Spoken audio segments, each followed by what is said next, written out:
Good morning. This is May Dulao with YesFinanciallyFree.com. Thank you so much for being on today's live. We are doing page 88 from the book Memoirs of Extraordinary Popular Delusions and the Madness of Crowds by Charles. And it's part 2 of that chapter. I started reading it last.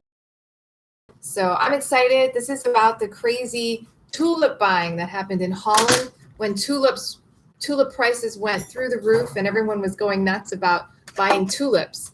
So I'm excited to figure out what happened and what's going on. And we started reading this actually last week. So, and the tulip craze began. So people were spending lots and lots of money, trading lots and lots of goods to buy tulip bulbs. Okay.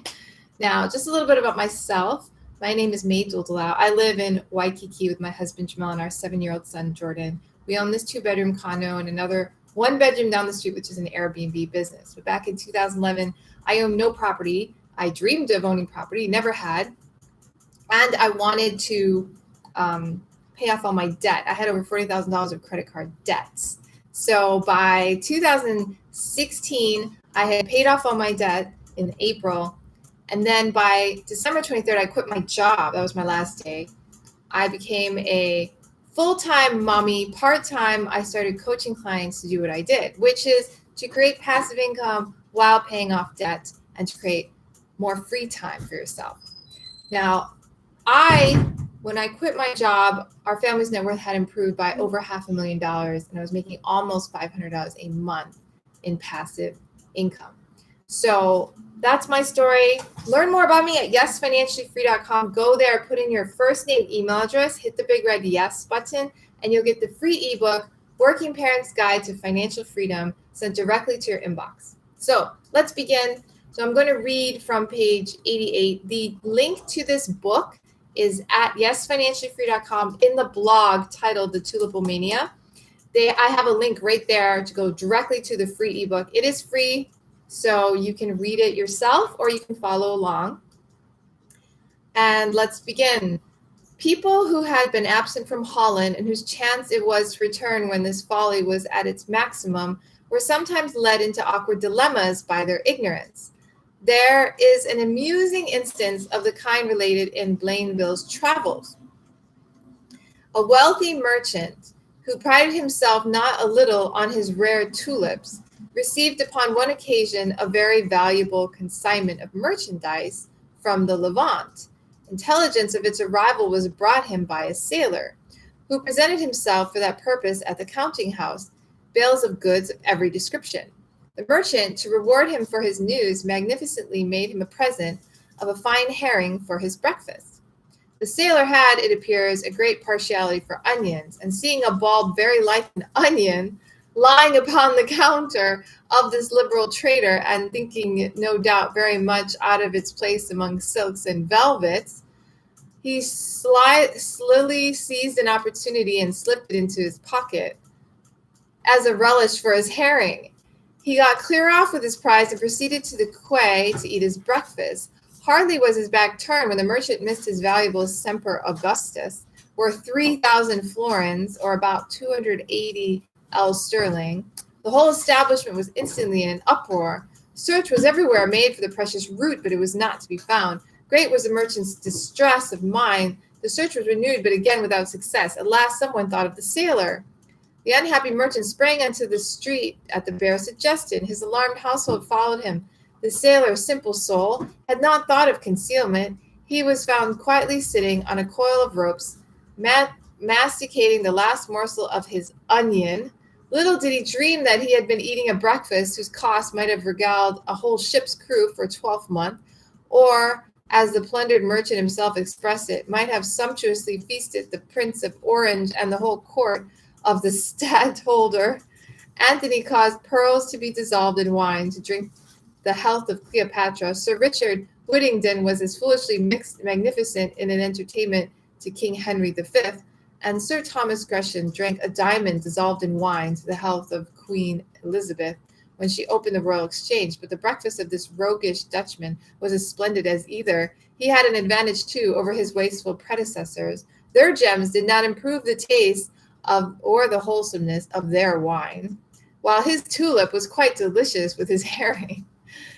The most unfortunate part of the business for him was that he remained in prison for some months on the charge of felony preferred against him by the merchant.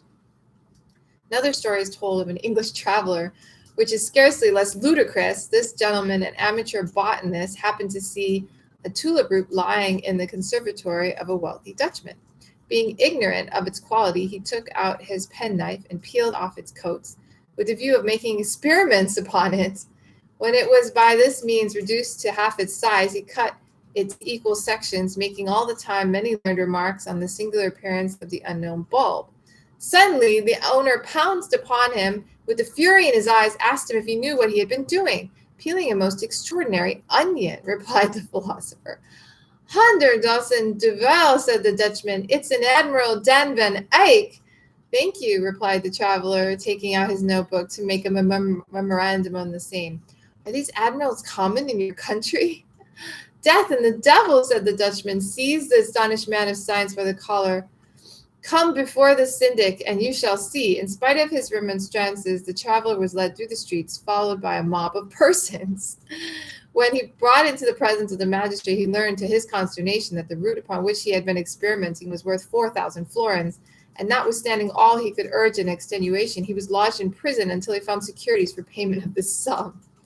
The demand for tulips of the rare species increased so much in the year 1636 that regular marts for their sale were established in the stock exchange of Amsterdam. In Rotterdam, Haarlem, Leyden, Alkmaar, Hoorn, and other towns, symptoms of gambling now became for the first time apparent.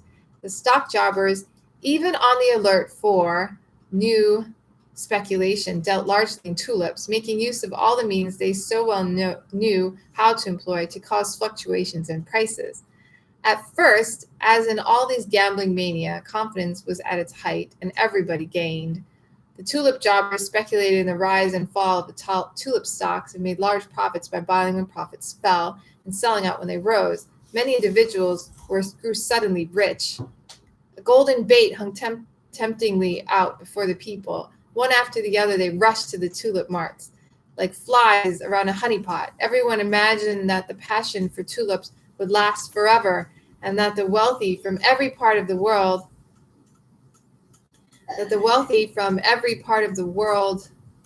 someone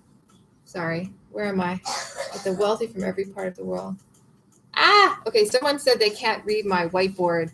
Go to yesfinanciallyfree.com, and there's a blog post with all of the information, the Tulipomania, and it's right there. Okay? All right, let me see where I was. I'm sorry, I lost my place. Prices of necessities, blah, blah, blah, blah, blah. Where was I? Sorry, I got distracted. Okay, the riches of Europe would be concentrated on the shores of the... Nope, sorry, that's not it. Flies around a honeypot. Everyone imagined that the passion for tulips would last forever, and that the wealthy from every part of the world would send to Holland and pay whatever prices were asked for them. The riches of Europe would be concentrated on the shores of the Zuider Zee, and poverty banished from the favored clime of Holland. Nobles, citizens, farmers, mechanics, seamen, footmen, maidservants, even chimney sweeps and old-clothes women dabbled in tulips. People of all grades converted their property into cash and invested it in flowers. Houses and lands were offered for sale at ruinously low prices or assigned in payment of bargains made at the tulip mart. Foreigners became smitten with the same frenzy, and money poured into Holland from all directions. The prices of the necessities of life rose again by degrees. Houses and land, horses and carriages, luxuries of every sort rose in value with them, and for some months Holland seemed the very antechamber of Plutus. The operations of the trade became so extensive and so intricate that it was found necessary to draw up a code of laws for the guidance of the dealers. Notaries and clerks were also appointed, who devoted themselves exclusively to the interests of the trade. The designation of notary public was hardly known in some towns, that of tulip notary usurping its place. In smaller towns where there was no exchange, the principal tavern was usually selected as the showplace where high and low traded in tulips, confirmed their bargains over sumptuous entertainments. These dinners were sometimes attended by 2 or 3,000 persons, and large vases of tulips in full bloom were placed at regular intervals upon the tables and sideboards for their gratification during the repast.